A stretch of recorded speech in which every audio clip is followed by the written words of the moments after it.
रहस्यमयी झील और खोया हुआ खजाना। घने जंगलों और ऊंची पहाड़ियों से घिरा हुआ एक छोटा सा गांव था, आर्वपुर। दिन में यह गांव शांत और साधारण लगता था, लेकिन रात होते ही यहाँ की हवा में एक अजीब सी रहस्यमय खामोशी भर जाती थी।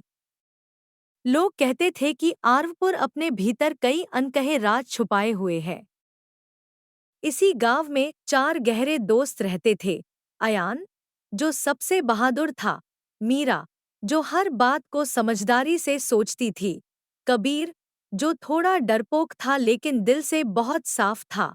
और इरा, जिसे रहस्यों को समझने की खास आदत थी। एक रात गांव के पुराने मंदिर में घूमते हुए उन्हें एक जला हुआ पुराना नक्शा मिला। उस नक्शे पर बस एक ही पंक्ति लिखी थी, जो झील को पार करेगा वही सच तक पहुंचेगा। चारों समझ गए कि यह कोई साधारण बात नहीं थी। नक्शे में जिस झील का जिक्र था, वह वही रहस्यमयी झील थी, जिसके बारे में गांव वाले डरते डरते बातें करते थे। अगली सुबह चारों दोस्त उस झील तक पहुंच गए। झील का पानी काला था, इतना गहरा कि उसमें अपना अक्स भी साफ दिखाई नहीं देता था। तभी झील से एक गूंजती हुई आवाज आई। जो अपने डर को नहीं देख सकता, वह आगे नहीं बढ़ सकता।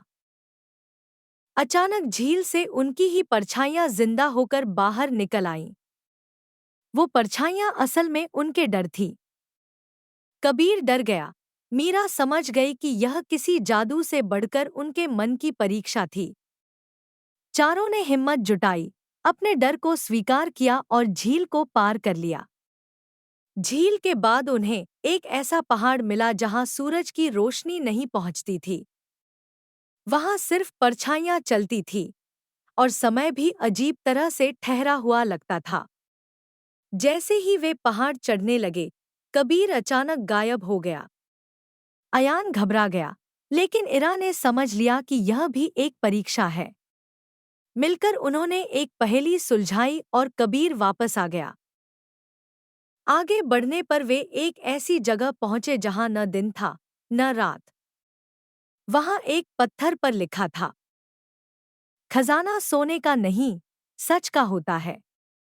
मीरा ने तब महसूस किया कि जिस खजाने की तलाश वे कर रहे हैं, वह शायद वैसा नहीं है जैसा वे सोच रहे थे। अंत में चारों एक गुफा में पहुंचे। वहां सोना चांदी नहीं था, सिर्फ एक चमकता हुआ आईना था। आईने से आवाज आई, जिसने डर, लालच और अकेलेपन को हराया, वही असली खजाना है।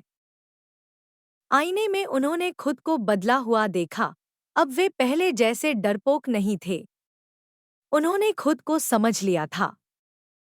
चारों दोस्त वापस आर्वपुर लौट आए, लेकिन अब वे पहले जैसे नहीं थे, क्योंकि उन्होंने जान लिया था कि दुनिया का सबसे बड़ा खजाना साथ, साहस और सच होता है।